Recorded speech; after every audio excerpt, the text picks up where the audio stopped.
Ako si Bunny Wise at welcome sa Bunny Wise Anime Show!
Kamusta ang barbecue natin dyan, Andoy? Nakahanda na ang pagkain. Okay na ba yan? Saglit na lang to. Mamaya, ipapasok ko na yan dyan.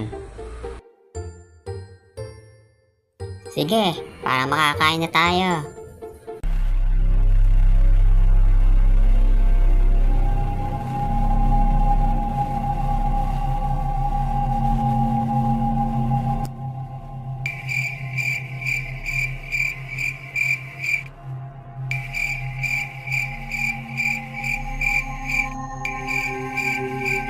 Body, ano to? Bakit sa gubat tayo dumaan?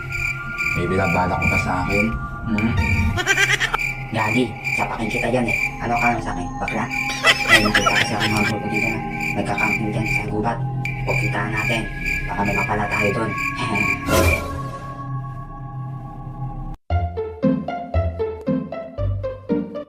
Nasaan na si Andoy? Papunta na rito. Dala ang barbecue natin. Axel, ayun yung isa oh. May naisip akong plano kung anong gagawin natin sa kanila.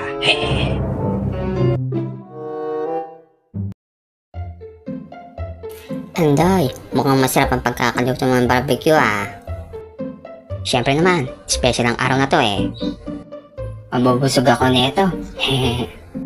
Siyempre naman, ang sarap ng mga pagkain natin eh. Tara na. Halika, kumain na tayo. Halika na, lumapit tayo. Sigurado, may mananakaw tayo dito. Bumalik tayo mamaya, pagtulog na sila. Grabe, ang dami kong nakain. Nabusog ako.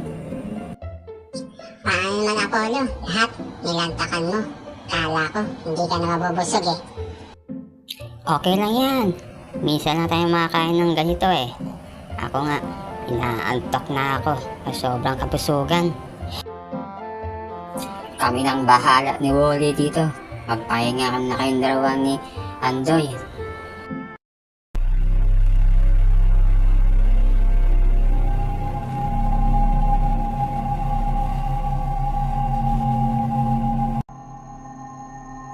Ang sarap tumambay dito.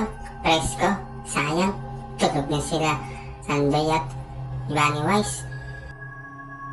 Nalasing yata sa ininom nilang wine kanina. Huh? Bilog pala ang buwan.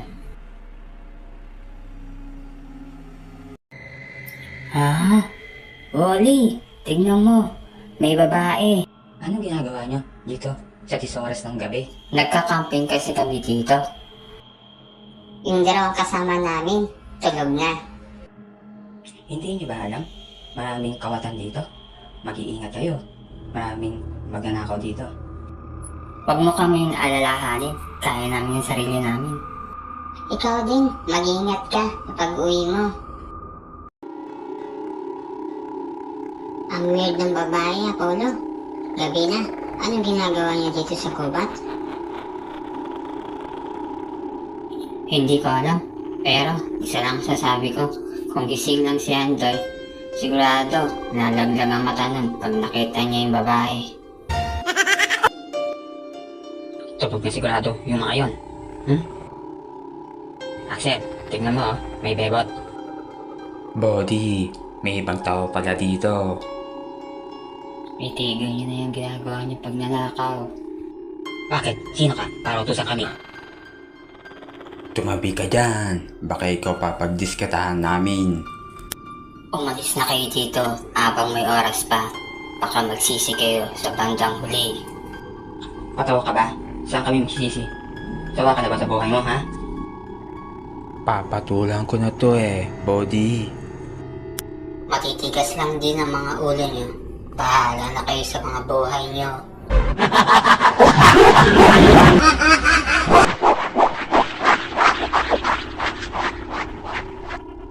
Nababaliw na yata ang babaeng to. Sa palagay ko din eh.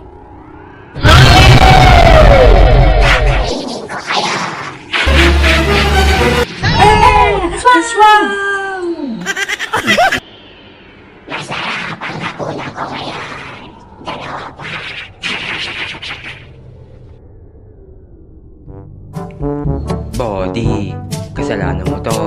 Kung hindi mo ko dinala dito sa gubat, hindi natin makakaharap tong aswang na to. Makatakas lang tayo sa aswang na to. Hindi na ako babay dito sa gubat. Lola!